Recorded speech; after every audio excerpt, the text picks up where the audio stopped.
எசேக்கியேல் அதிகாரம் 19. நீயோ இஸ்ரவேல் தலைவர்களைப் பற்றி புலம்பல் பாடி சொல்.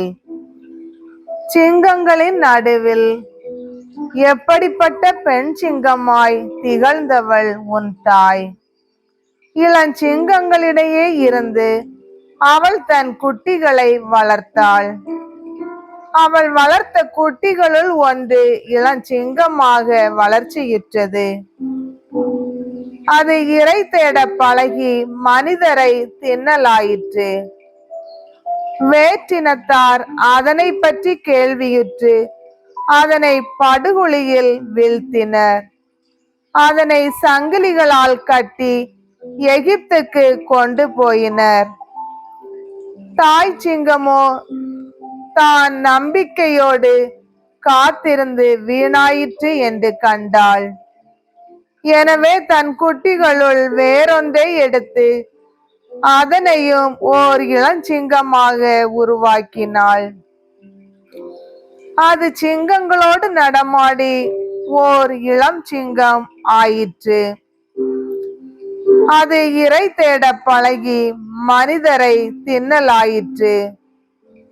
அது கோட்டைகளை தாக்கி நகர்களை சூறையாடிற்று. அதன் கர்ச்சிக்கும் ஒலி கேட்ட போதெல்லாம் நாடும் அதிலுள்ள யாவும் திகிலுற்றன. அண்டை நாடுகளிலிருந்து வேற்றினத்தார் அதற்கெதிராக எப்பக்கமும் எழுந்தனர். தங்கள் வலையை அதன் மீது வீச அது அவர்கள் குழியில் விழுந்தது.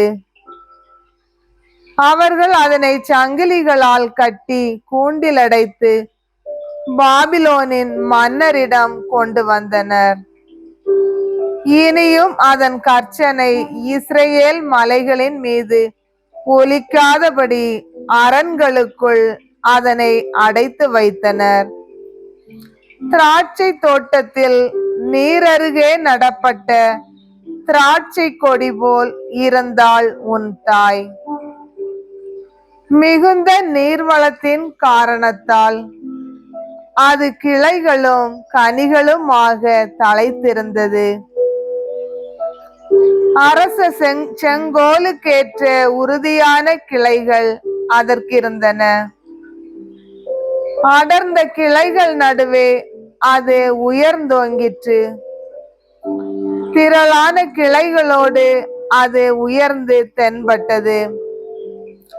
ஆனால் அது சினத்தோடு பிடுங்கப்பட்டு தரையிலே எரியப்பட்டது.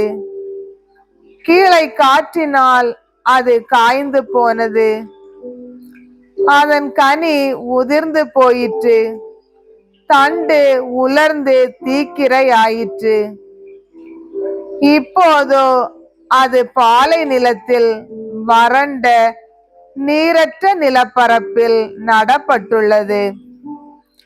அதன் தண்டிலிருந்து நெருப்பு கிளம்பி அதன் கிளைகளையும் கனிகளையும் சுட்டெரித்தது. அரச செங்கோலாய் இருக்கத்தக்க உறுதியான தண்டு இனி அதில் தோன்றாது. இதுவே புலம்பல். இதனை இரங்கற்பாவென கொள்க.